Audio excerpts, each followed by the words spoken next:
Hey, Shalom Akim, Shalom. First and foremost, as always, I would like to give all praise, all honor, and all glory to Yahweh, Bahashem, Yahweh Shai, Bahashem, Rachak. Once again, I'll say Nawathun, Call Halal, Yahweh, Nawathun, Call Halal, La Yahweh, Bahashem, Yahweh Shai, Bahashem, Rachak. I want to give double honors to the apostles and the elders of Great Millstone that taught us this truth and that's still out teaching this truth. And much peace, love, and salutation to the elect of Yahweh, Bahashem, Yahweh Shai, pushing this word with all truth and sincerity. I'm the brother Tazamah from the Great Millstone Dallas camp, coming back today with another lesson. And Lord willing, this lesson will be edifying to the elect of Yahweh, Bahashem, Yahweh Shai. And I want to do a response video to what a lesson that Elder Apostle Tahar had did yesterday. It's a real quick lesson, like 4 minutes long or so. And as you see here on the title, it reads, "What or who is the beast? I forgot. If you still have oil in your lamp." And understanding the beast written about when you read the book of Daniel, all right, the 7th chapter. All right, when you read the book of Daniel, the 7th chapter, you read the book of Revelation 13, read the book of Revelation, the 17th chapter. All right, it mentions this beast. All right, and when you read in Daniel 7, which we're going to get, all right, it mentions a couple beasts. All right, it mentions in specific 4 beasts. All right, and the beast just isn't a man. Like, you had Bishop Nathaniel of the IUIC breaking down the Chai Psi stigma. All right, which is the 666 written in Revelation 13, and he completely botched. He completely botched that whole breakdown up, completely destroyed it. All right, but a point that he was making whenever he mentioned the beast, he was like, yeah, the beast is a man. It's a man. No, it's more than just a man. Okay, the beast is more than just a man. Like Elder Apostle Tahar was saying, okay, now every time you see beast, we just say man, and somebody asks a question, you just say it's a man. That's it. Don't worry about it. It's a man. No. All right, there is a man by the name of Esau Edom, all right, which goes to him and his people that are operating the beast system. But what is this beast system is the question. So, Lord willing, what I'm going to do is go through this breakdown in the spirit, all right, and get the precepts necessary to break this down the right way. And like I said, Lord willing, you Akim and you few Akwat that are listening will find this lesson edifying. All right.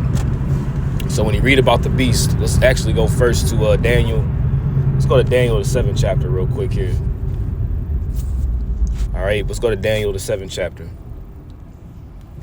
because this is a whole system. Actually, before we get Daniel 7, let's actually get Daniel 2.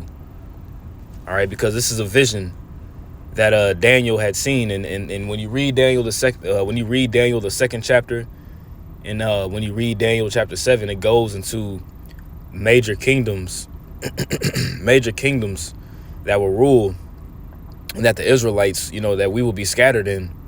All right, before the coming of our Lord Yahweh Shai Hamashiach.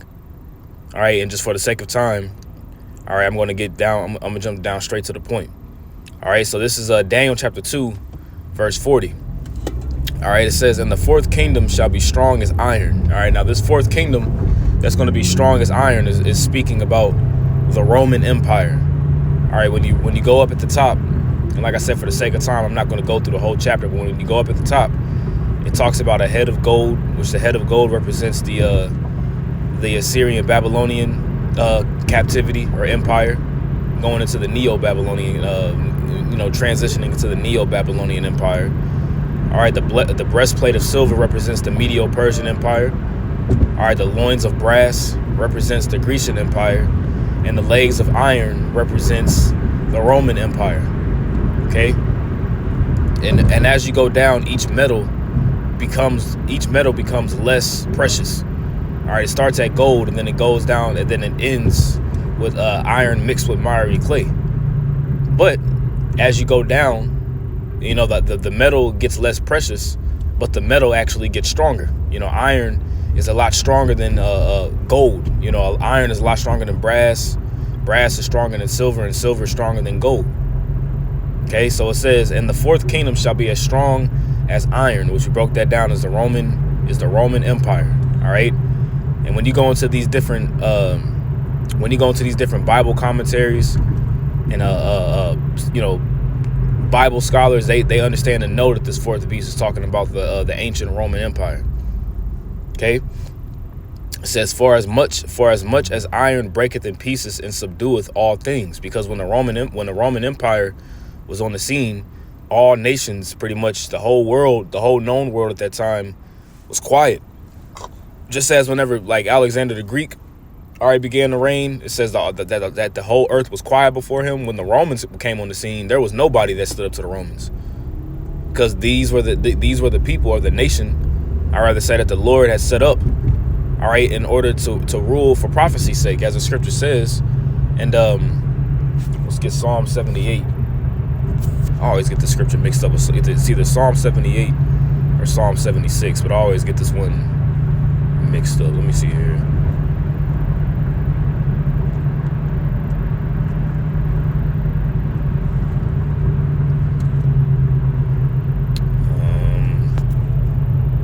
I'm just typing the word promotion. Okay, Psalm 75, that's what it is. I gotta remember Psalm 75 and 6. All right, this is Psalm 75, verse 6. All right, it says, for promotion cometh neither from the east, nor from the west, nor from the south.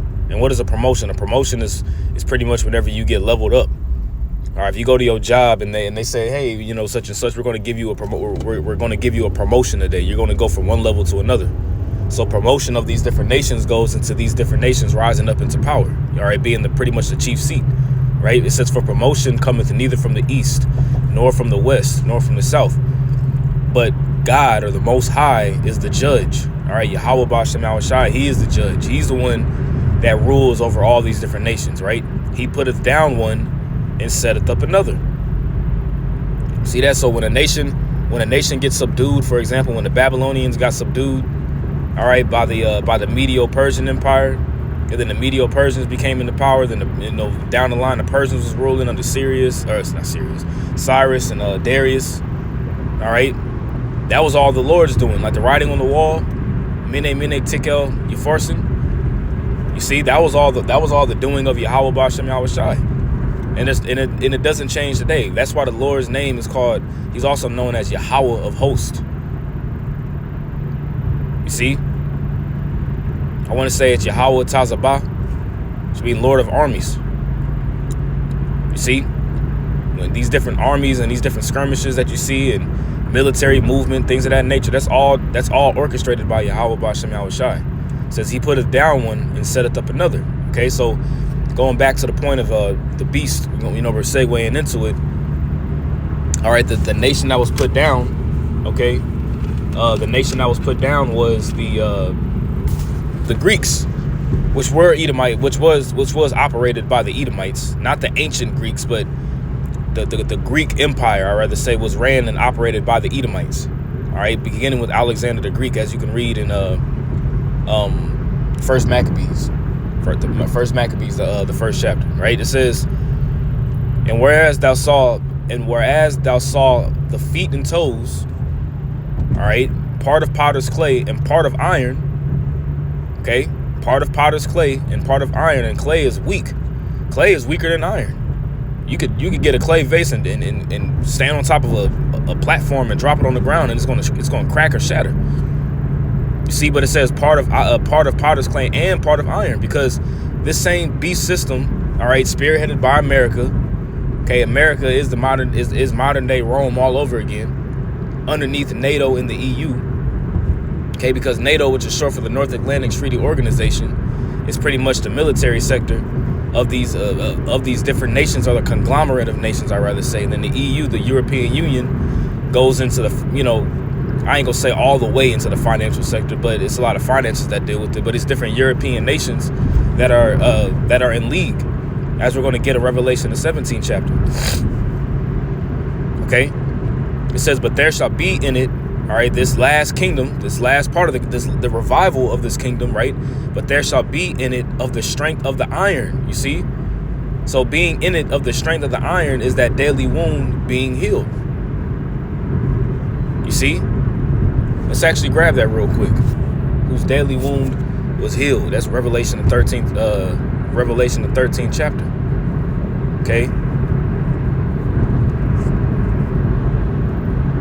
Okay, this is Revelation 13. I'm going to read verse 1. It says, "And I stood upon the sand of the sea and saw a beast rise up out of the sea, having 7 heads and 10 horns." Okay, this isn't talking about an actual animal, an actual big-ass serpent coming out of the water. All right, hold on.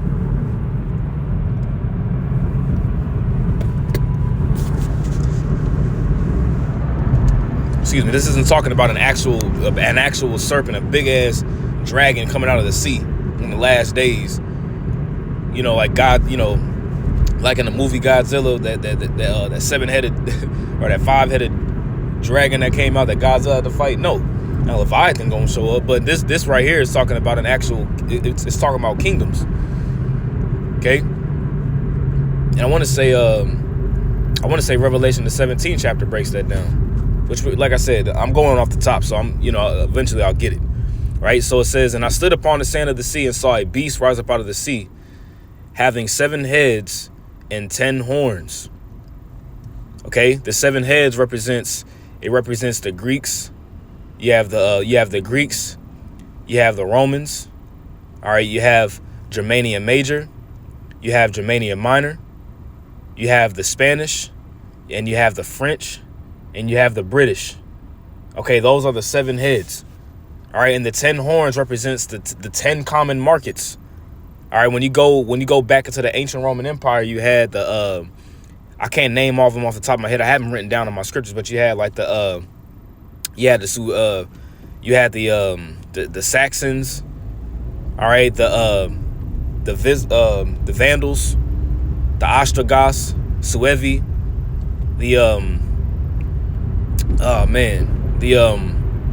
like I said, I have it written down in my scriptures. You know what I mean? I have it written down in my scriptures, but I'm driving right now. But you had the 10 common markets, which actually are now 28. When you go into, it's a little more than 28 now, but when you go into the different European Union nations that are in league with one another, that's a revival of the Roman Empire. As a matter of fact, what we're going to do here is we do Treaty of Rome, or the Club of Rome, it might be what it's called.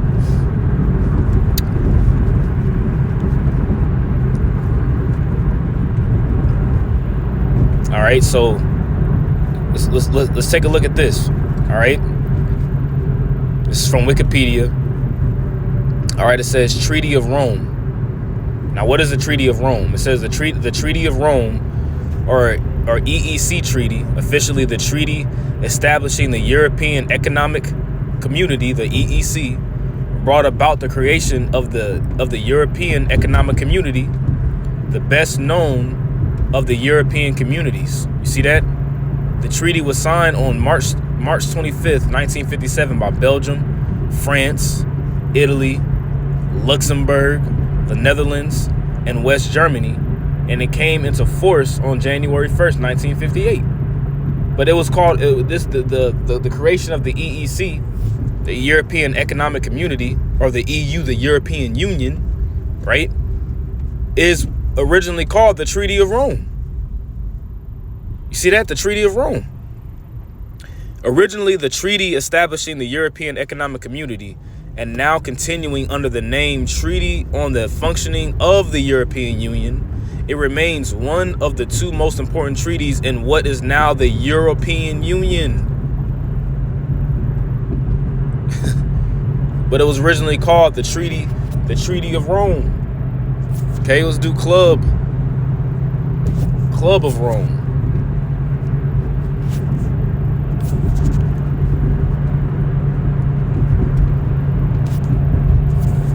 The Club of Rome is a non-profit informal organization of intellectuals and business leaders whose goal is a critical discussion of pressing global issues. Why is it global issues though? Because the earth is given into the hands of the wicked. So when you got the Council of Foreign Relations and the Trilateral Commission and all these different councils that are set up to discuss the pressing, he says discussion of pressing of global issues. That's what's called the Club of Rome. Did not Rome rule the known world at that time? Now this deadly wound is healed, and it is pretty much throughout the whole earth, which is operated by Edomites, man. The Club of Rome was founded in 1968 at Accademia delle Lenzi in Rome, Italy. It consists of 100 full members selected from current and former heads of states and government, UN administrators, high-level politicians, and government officials, diplomats, scientists, economists, and business leaders from around the globe. You see? But it's called the Club of Rome. And you have the whole world. You have a picture of pretty much the whole world here, man. But why do you think they call it the Club of Rome, though? Because this is that beast system revived back again today, as we're reading here in Revelation, the 13th chapter, right? So I stood upon the sand of the sea and saw a beast having 7 heads and 10 horns, and upon his horns 10 crowns, which 10 crowns represents a kingdom or dominion, right? 10 crowns, and upon his heads the name of blasphemy. So upon this beast's heads, right, is the name of blasphemy, which goes into pretty much blaspheming Yahweh B'Shem Yahushua worldwide. Okay, but the main blasphemy is done here in America, because America is the whore that rides upon the beast. America is the whore that controls the beast. Just as you had Rome that was controlling, all right, you had the city state of Rome, if you will, controlling. It was the headquarters in a sense. You see, and the beast which I saw was like unto a leopard. So now in the book of Revelation, what John the Revelator was seeing here, it's a revelation of the end times. And this beast that John the Revelator saw, all right, the Apostle John saw, it had what? It was like unto a leopard. It was like unto a leopard. So why was it like unto a leopard? Because this is the beginning. All right, this is the beginning of the Greek rule. Okay, this is the beginning of the Edomite rule that began with the Greeks, where they began to really establish their foothold in the planet Earth and have known world domination. Okay, when you get Daniel, let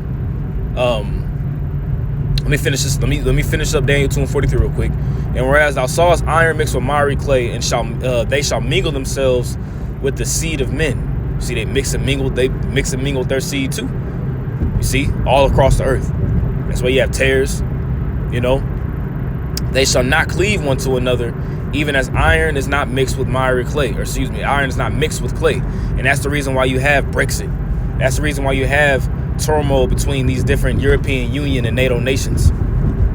You see, because they're not mixing. You see, you got different policies that America may want to push that affects that may affect Great Britain, or it may affect Germany or France. Now, Germany is not a part of NATO. All right, Germany is not a part of NATO, but I'm going to say I think Germany is a part of the EU. Just as Turkey is a part of NATO, but it's not a part of the EU. So you have different nations that are a part of NATO and not a part of the EU, and part of the EU and not a part of NATO. And you have nations that are a part of the EU and NATO. For example, like Great Britain, France, But here lately, there's been policies that have been put into place to really hurt these different nations, man, financially.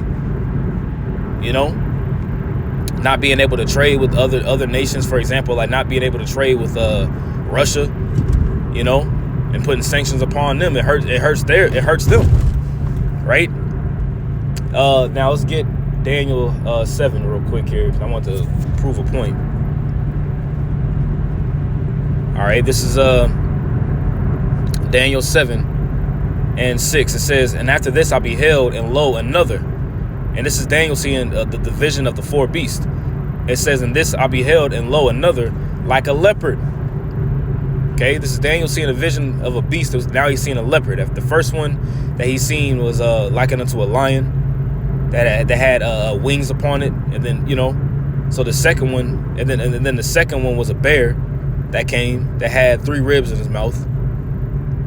Okay, which really the 3 ribs represents I want to say the south. You had the south, you had the west, and then you had the north. They want to say, they say like Babylon, Lydia, and Egypt, but it's really going into directions. And then the third one was a leopard. It says, and lo, another like a leopard, which had upon the back of it 4 wings of a fowl. And wings represent swiftness. How fast, when you have wings, it represents how quick, the quickness and the swiftness of how you move. Which when Alexander the Greek, when he ruled, all right, he conquered the known world in 13 years, man. The whole known world at that time, he conquered it in a very, very short period of time, right? It says the beast had also, had also 4 heads. And the 4 heads represents his 4 generals that ruled after Alexander, all right, died. All right, well, you had Cassander, Lysimachus, Ptolemy, and Seleucid. Okay, which pretty much occupied, they pretty much occupied regions of the known world. You had Ptolemy that occupied Egypt. All right, Egypt going up into Israel. All right, then you had Seleucid that pretty much occupied Babylon, going all the way up into Syria, Samaria, and parts of Israel too. That's why you had, the Syrian wars between the Seleucid Empire and the Ptolemaic Empire, which is when you read Daniel the 11th chapter. All right, it goes into that history. Then you had Cassander. I want to say Cassander had either Asia Minor. I want to say he had Asia Minor, and then Lysimachus took over the area of what was known, the known time of Greece at that time. But the 4 heads was for sure Seleucid, Ptolemy, Lysimachus, and Cassander. All right, that's what the 4 heads represent. It says, and dominion was given unto it. So this leopard is the beginning of the Edomite-ruled Greek Empire. All right, so when you go back to Revelation, the 13th chapter, and the beast, which I saw was like unto a leopard, right? Civilization began with the Greeks, as these historians say, quote unquote historians. Civilization began with the Greeks. Well, who was the Greeks?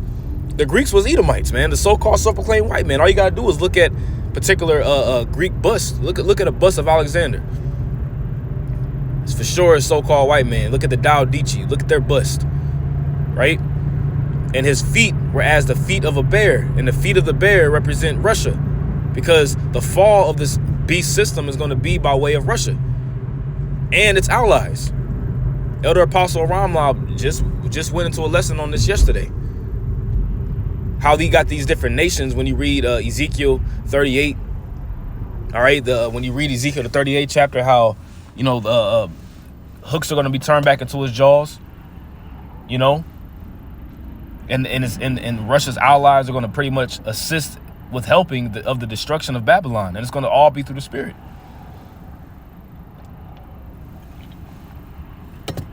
Which is also an Edomite ran nation or empire, right? And his mouth as the mouth of a lion, and the mouth of a lion represents Great Britain. Okay, because when you really think about it, America's controlled. In all actuality, America's really controlled by the Amalekites, which we already know that. They're pretty much the state of Israel's hope. But when you think about the financial sector and things of that nature, it begins with Great Britain. You see, because America was the 13 colonies was really established out of England. That's why you have like states like New York, New Hampshire, New Hampshire, New Jersey. So on and so forth, because these are you have York, Hampshire, and Jersey, England. But anyways, it says, and the dragon gave him his power and his seat and great authority. See, the dragon, which is this whole system, this beast system. Okay, And when you go into it, when you read in well, actually we'll get it here in a second. It says verse 3. It says, and I saw one of his heads as it were wounded to death. The head that was wounded to death is the Roman Empire. Okay? And his deadly wound was healed. How was his deadly wound healed? When you go into the Renaissance. Okay, when you go into the Renaissance after 1,000 years, when you read in Revelation the 20th chapter, it says that after 1,000 years, all right, Satan will be loosed out of his prison for a little season. And that little season is going into the time where we're in right now. Roughly around the time of 325 AD, going into the time of the mid to late 1300s. All right, when Cristobal Colon came on the scene.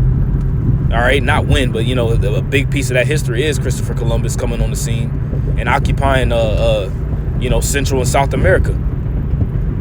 The Renaissance, you know, the iconoclasm, the revival of the revival of Edomite art, science, quote unquote. Not science, but this is where I'm looking for, medicine, you know. So that deadly wound being healed is the revival of this Roman Empire coming back.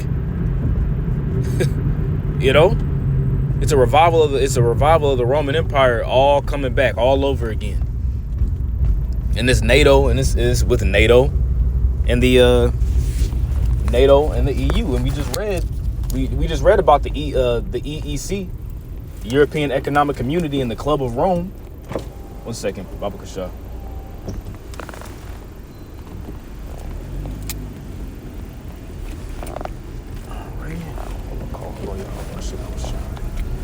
All right, so let's take a look at some more stuff. My damn head is killing me, or it's hurting. But you know what it is? What it is. I ain't gonna even speak negative about it. Alrighty, just backing in real quick, parking my car. All right, so when you read some more, all right, actually, let's stop here. Let's go back to Daniel the 7th chapter, because this is key information to know. Like when you ask a Christian to break this down, when you ask a Christian to break down the beast in Daniel 7 and who's the beast with 7 heads and 10, they'll get lost. They'll start thinking of some mythological creature that's gonna come out to sea in the last days, and they'll start just yapping. You know. All right, this is Daniel 7:7, after this I saw in the night visions, and behold, a fourth beast, dreadful and terrible and strong exceedingly, which is the Roman Empire, and it had great iron teeth. Iron teeth represents his military might. That's why the scripture reads in Psalm 58, it says, break their teeth, O Lord, in their mouth. You see, because teeth represents power and represents strength. If a lion doesn't have any teeth, yeah, it has claws, but I mean, what makes these animals, you know, these beasts strong is their teeth. You know, their biting power in a sense, right? It says it devoured and break in pieces and stamped the residue with the feet of it. See, because when the Romans came, they subdued the whole known world at that time. All different nations were vassals unto the Roman Empire, even Israel, right? And it was diverse from all the beasts that were before it. What made the Roman Empire diverse from all the beasts before it? All the beasts before it. Keep saying that for a reason. Let's get it. This is 1 Maccabees, the 8th chapter, and let's get verse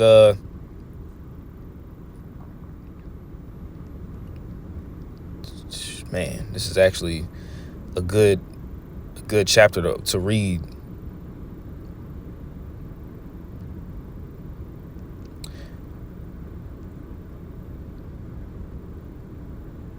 I'm trying to find a good place.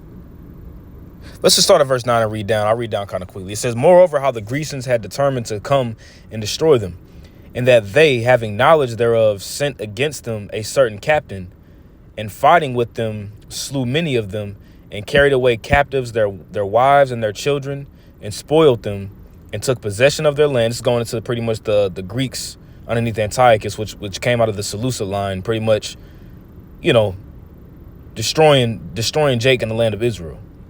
Okay, because Israel was occupied by the Seleucids at one point. After the Syrian war, there was points in time where the Seleucid Empire ruled over Israel, right? It says, and pulled down their strongholds and brought them to be their servants unto this day.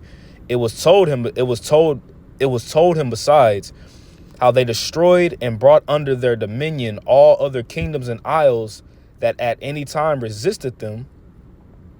Right?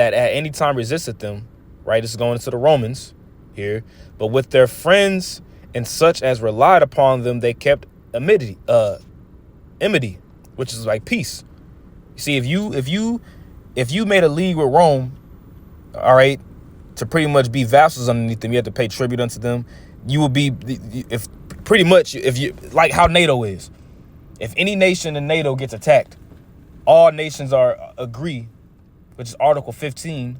All right, all nations agree to come and attack that nation. If America gets attacked, or France or Great Britain gets attacked, all NATO nations are set forth to fight against that nation that's attacking one of their allies. All right. And that they had conquered kingdoms both far and nigh, insomuch as all that heard of their name were afraid of them. You see, all that heard the name of the Romans were afraid of them. They're like, oh shit, the Romans is coming, right? Also that whom they would help to a kingdom, those reign. You see that? And whom again they displace. So there was a dispersing at that time when the Romans was on the scene. And this is the beginning of this is really the beginning of, this wasn't Pax Romana at this point. When Yahweh Shah was on the scene, you had something called Pax Romana, which is pretty much means Roman peace. You know, and that began with Augustus Caesar, right? Finally, that they were greatly exalted. Yet for all this, none of them wore a crown or was clothed in purple, which means that what? You didn't have a son you didn't have a king that reigned in the Roman Empire, then his son would rule underneath him, or his heir, right? To be magnified thereby. Moreover, how they had made for themselves a Senate house. What do you see a Senate house? Where do you hear about the Senate? You hear about it here in America. You have the Senate, you have Congress, the Parliament here in America, right? Wherein 320 men sat in council daily, consulting always for the people, to the end they might be well ordered. Sounds very similar to what you see that here today. The Democrats, the Republicans, the Senate. You see, your vote matter when it don't matter. Your vote doesn't matter, man. You know, it says, and they committed their government to one man every year. You had one man. They committed their government to one man every year. You have the midterm elections, and then you have the presidential elections, where the House switch, whether the House is ran by the Republicans, whether the House is ran by the Democrats. In the ancient world, you had the plebeians and the patricians. Same thing, right? Who ruled over all their country, and that all were obedient to that one, and that there was neither envy nor emulation among them. And this lines right up with what we're reading here in Daniel, the 7th chapter. Okay, it says that what? I'm going down to the point. And it was diverse from all the beasts that were before it. All the beasts that were before it, the Babylonians, the Assyrian Babylonian Empire, the Medo-Persian Empire, the Greek Empire, was all occupied and ran by way of what? Kings that had succession underneath their sons. Alexander didn't. When you read in is it Daniel 8? It says that the king, or excuse me, Daniel 11. It said that the kingdom wouldn't be left to his posterity. Matter of fact, kingdom posterity. Yep, Daniel 11. And when he shall stand up, talking about Alexander, or the Greek Empire, but it was operated by Alexander, his kingdom shall be broken and shall be divided toward the four winds of heaven, the four generals, and not to his posterity, not to his children, not to his son, nor according to his dominion which he ruled, for his kingdom shall be plucked up even for others beside those. I want to pull that out because even when even beginning with the Greeks, it didn't have it to whereas Alexander's king or his son ruled. It was broken up, and then you had sons of the Seleucid line, sons of the Ptolemaic line that began to rule in succession. And it was Edomites fighting against Edomites at that time. Right? It says, and it was diverse from all beasts that were before it, and it had 10 horns, 7 head, 10 horns. The 10 horns that we was reading about in Revelation 13. This beast, it ain't just a man, Nate. You see? You see, Bishop Nathaniel is not going to break it down like this. And we learned this through the spirit and power of Yahweh Shemel Shai from our apostles and our elders, man. That's why Elder Apostle Tahar is so adamant about going into the prophecies, going into this history, going into the prophecies consistently, keep consistently going into it. So that you just know, it's already in you to know it, you know? I don't have anything written down. I'm just going in the spirit. You know, and like I said, Lord willing, this is edifying. Verse 8, and I'm almost finished here because I actually got to get ready to go inside. Daniel 7 and 8. I considered the horns, and behold, there came up among them another little horn. So now, with the horns, there was a little horn that popped up, which this little horn is that deadly wound being healed. This little horn is America. You see, before whom there were 3 of the first horns plucked up by the roots. You have the French, the Spanish, and the British. You had the Spanish. You had the French Indian War. The Spanish American War, and hold up, not the Spanish American War. You had, is that what it was called? Hold up, let me just double check real quick. Yeah, the Spanish American War. Then you had the Revolutionary War. Okay, I just wanted to make sure it was called the Spanish American War. I wanted to make sure that's correct, right? It says, and behold, in his horn, because with all 3 of these major wars that took place, America became on the scene as the 16 or the 13 colonies, and America became its own establishment in a sense here on the western side of the world. You see, it says, and behold, in his horn were the eyes like the horn of a man. In his horn were eyes like the eyes of a man, and a mouth speaking great things. And the mouth speaking great things is the blasphemies, as we read in Revelation 17. The blasphemies, man. You know, God and the angel, God and Jesus. I'm just saying that because we know his name ain't Jesus, but they portrayed him as white men, Edomite men. You know, the angels, them claiming themselves to be the chosen people. Excuse me. All the different laws that are against righteousness, they swear on the Bible, but they allow morality, they allow transformerism, you know, the destroying of the creation of the earth, you know, cutting down of trees, destroying the water, destroying the air, the lies and the history, you know, him feigning himself to be all kinds of different people and nations. All kinds of, everywhere you look at here in America, and it begins here in America, and it's spread throughout the whole planet Earth. That's why the scripture says that Babylon has been a golden cup in the Lord's hand, which made all the nations drunk with the wine of her fornication. When you read in Revelation, the 17th chapter. Well, that's I kind of mixed Jeremiah 51 and Revelation 17 together, but you know, y'all get what I'm saying, right? A mouth speaking great things. Now, when you go back to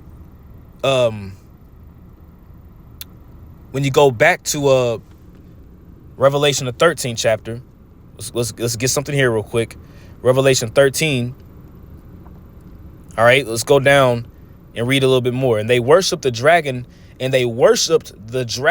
which gave power unto the beast. And this dragon is operated and ran by Esau. That's why he's known as a red dragon. Okay? Who's operating the beast system, right? And they worshiped the beast, which isn't a man, right? Saying, who is like unto the beast? Who is able to make war with him? You see, when you think about NATO and the EU and these nations coming together, right? They subdue the whole world, man. You see, all nations were at one point. All nations was quiet before America, you know, and these different nations that are in league with America.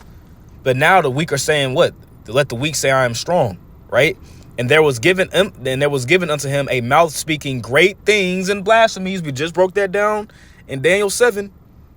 And power was given unto him to continue 42 months. Right? And he opened his mouth in blasphemy against the Most High, to blaspheme his name. And what comes with the name of the matter of fact, let's read this in a blue letter.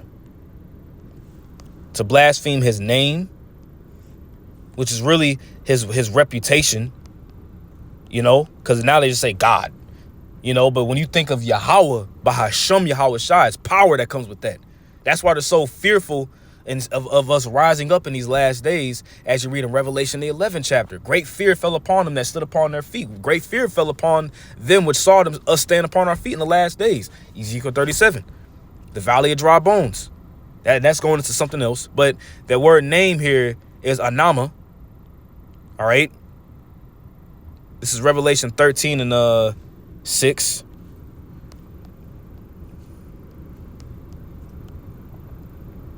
Revelation 13 and 6. It says name. It says here denotes God, which we know his name is Yahweh. God is just a title, but we know that there's only one true God. You know, there's one true power, which his name is Yahweh through his only begotten son, Yahweh Shai. All right. Bahasham Rachak Wadash, through the Holy Spirit. Right. It says, look at this. According to a very frequent usage in the Old Testament, Shum Yahweh. So what's the Lord's name? It's right.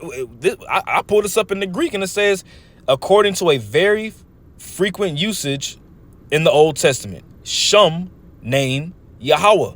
The name of God in the New Testament is used for all those qualities which to his worshipers are summed up in that name. He is. You see? But Esau is trying to show forth that he is. Look at what he's doing on the planet Earth right now. Like I said, you got transformers, birthing pods, you know, the God is fake news, all these different things that they're saying, you see? And by which God makes himself known to men. He makes himself known unto men through what? Through the Rachak Wadash, and by way of the Holy Spirit working with those men to push forth prophecy, right? And by which the Most High makes himself known to men. It is therefore equivalent to his divinity. You see? The divine majesty and perfections. That's what the name represents, his divine majesty and his perfections. See, they downplay the divinity of Yahweh Ba'ashem Yahweh Shai. They downplay his divinity, his majesty, and the perfections of the Lord. That's why they're trying to change everything that the Lord said was good in the beginning. Esau's trying to change it. Right? And his tabernacle, which the tabernacle represents his people, the elect. The tabernacle of the Most High is with men, and them that dwell in the heaven. Who are them that dwell in the heaven? The angels. You know, got them the little baby angels floating around with the micro penis. You know what I'm saying?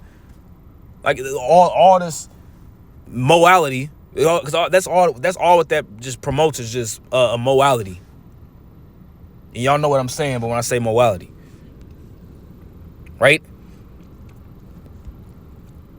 Let's see. And it was given unto him to make war with the saints. And the saints are talking about the Israelites, beginning with the elect, because they're going to come down with great wrath. All right. And to overcome them. You see? And us being really overcome goes into the time where that falling away was going to happen. The falling away in 2 Thessalonians. And power was given him over all kindreds, because he's going to try to make war with the saints all over again. But the Lord's going to lift the standard. And power was given him over all kindreds and tongues and nations. The earth was given into the hands of the wicked. And all them that dwell upon earth shall worship him, whose names are not written in the book of the life of the Lamb slain from the foundation of the world. It's the 2/3, you know, because no other heathen is going to have their name written in the Lamb's book of life. But 2/3 of our people are going to worship this system. taking the jump shot juice and things of that nature, and ultimately taking the MOTB. Right? If any man, let me jump down. Let's see. And I beheld another beast coming up out of the earth, and he had 2 horns like a lamb, and he spake as a dragon. The 2 horns like a lamb represents the 2 parties, the Democratic and the Republican Party. This revival of this system, as we read in 1 Maccabees, the 8th chapter. But he spake as a dragon. You see that? And the dragon goes into draconian laws, man. With these laws that they pass, they make it sound like it's for the people, but it's really to the people's downfall.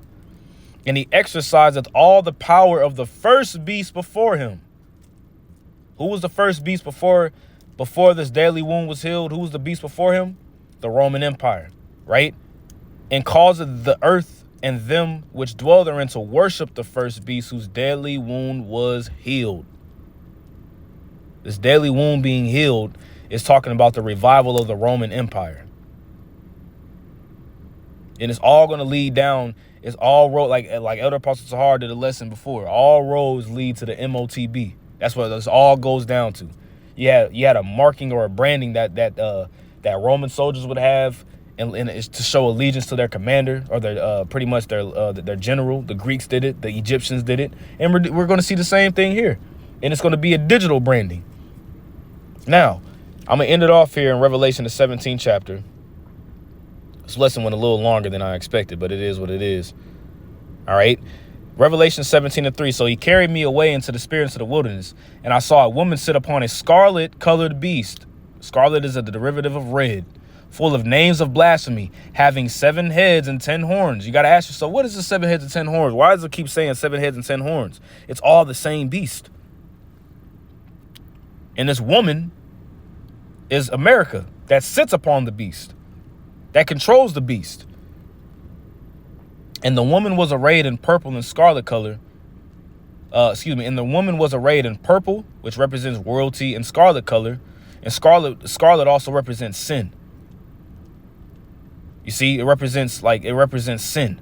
When you read that in Isaiah, the 1st chapter, though your sins be as crimson, right? Like being caught red-handed means that you're guilty. And decked with gold and precious stones and pearls, having a golden cup in her hand full of abominations and filthiness of her fornication. That golden cup represents America's philosophies that are pushed throughout the whole world with this beast system, right? And upon her name was written, mystery, Babylon the Great, the mother of harlots and abominations of the earth, which is America. Okay, and there's a whole breakdown on this verse here, but for the sake of time, I'm not going to go into it. I just want to get to the point. I want to keep focusing on the beast. All right. Here it is, verse 7. And the angel said unto me, wherefore didst thou marvel? I will tell thee the mystery of the woman of America, right? This woman. You can read about this woman, Isaiah 47, Nahum 3. Okay. And the beast that carrieth her. And when you get this word beast, in Revelation 17:7, let's just get that word beast real quick here. That word beast is therion. Okay?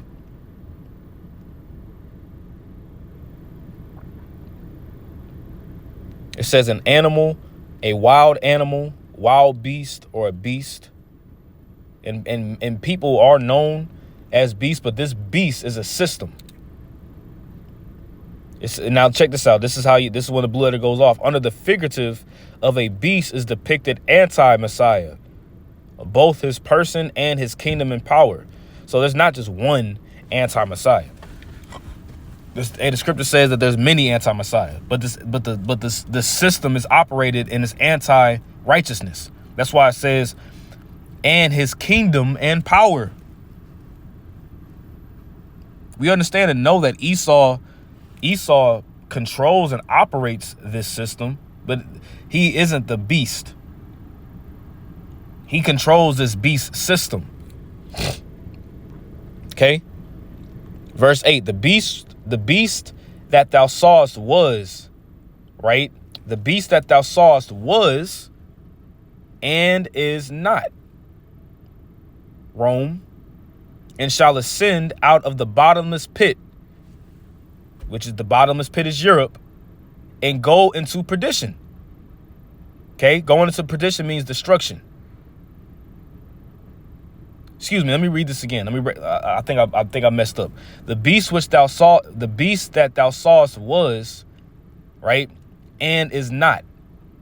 Okay, because America is, but it's going to be destroyed. Let me break that down correctly. And shall ascend out of the bottomless pit and go into perdition, which means eventually it's going to be destroyed. And they that dwell on earth shall wonder, whose names are not written in the book of life from the foundation of the world, when they behold the beast that was and is not and yet is. You see? Because America came out of the seven. As a matter of fact, here it is. And here is the mind which hath wisdom. The 7 heads are 7 mountains or kingdoms on which the woman sitteth. And there are 7 kings, which we broke that down earlier. You have the Greeks, the Romans, Germania Major, Germania Minor, the Spanish, the French, and the British, right? 5 are fallen. All right, 5 that are fallen. You have Germania Major, fallen, Germania Minor, fallen. All right, the Spanish, fallen. The Greeks were already fallen. And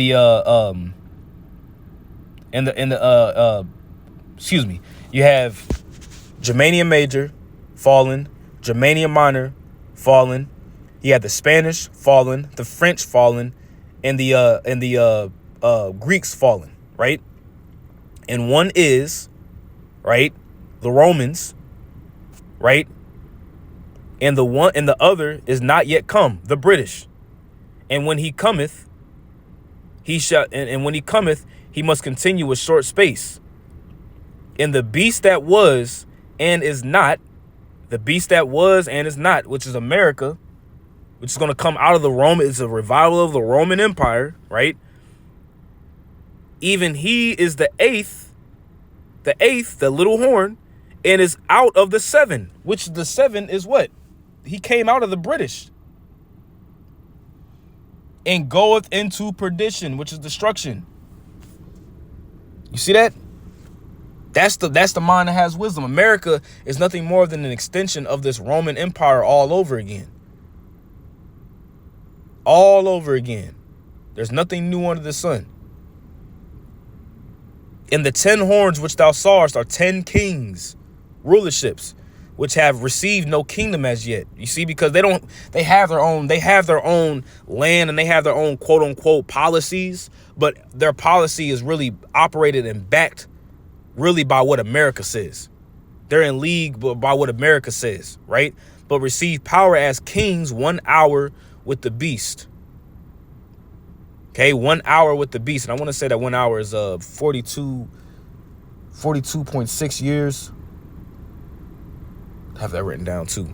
It says, these have one mind and shall give their power and strength unto the beast. So they're in agreement, and the Lord put them in agreement, right? These shall make war with the Lamb, right? Who's the Lamb? Yahushua. And the Lamb shall overcome them. This is the war in heaven. Written about in Revelation, the 12th chapter, when you're going to have Esau and his military try to fight against Yahushua whenever he returns. For he is Lord of lords and King of kings, and they that are called, and they that are with him are called and chosen and faithful, the elect of Yahweh Ba'Shem Yahushua, the angels and the elect. And he saith unto me, the waters which thou sawest, where the whore sitteth, who's the whore? America, are peoples and multitudes and nations and tongues. America is the great melting pot. And the 10 horns which thou sawest upon the beast shall hate the whore. So there's going to be a point in time where in history, or not in history, excuse me, it's going to be a point in time where something's going to happen, so whereas these different nations that are in league with America are going to come up against America. Something's going to happen to whereas something's going to go down where they're going to all be in agreement to destroy this place. That lines up with Obadiah. They that have eaten thy bread have laid a wound unto thee, and shall make her desolate and naked, and shall eat her flesh and burn her with fire, going into thermonuclear destruction. For the Most High hath put in their hearts to fulfill his will and to agree and give their kingdom unto the beast, until the words of the Most High shall be fulfilled. See that? So this beast system is NATO and the EU, spearheaded by America, which is a revival of the Roman Empire. Okay, America, and this beast system, America, though, is of the seven. We read it earlier in Revelation, the 17th chapter, up at the top. Okay? So, I just want to do a lesson laying back and off of what Apostle Tahar said. What or who is the beast? I forgot. If you still have oil in your lamp, Lord willing, this was edifying. I'm going to give all praise, honor, and glory to Yahweh, Bahashem Yahweh Shai, Bahashem Rachakwadash. Double honors to the apostles and notice the great millstone taught us his truth, and much peace, love, and salutation to the elect. Shalom.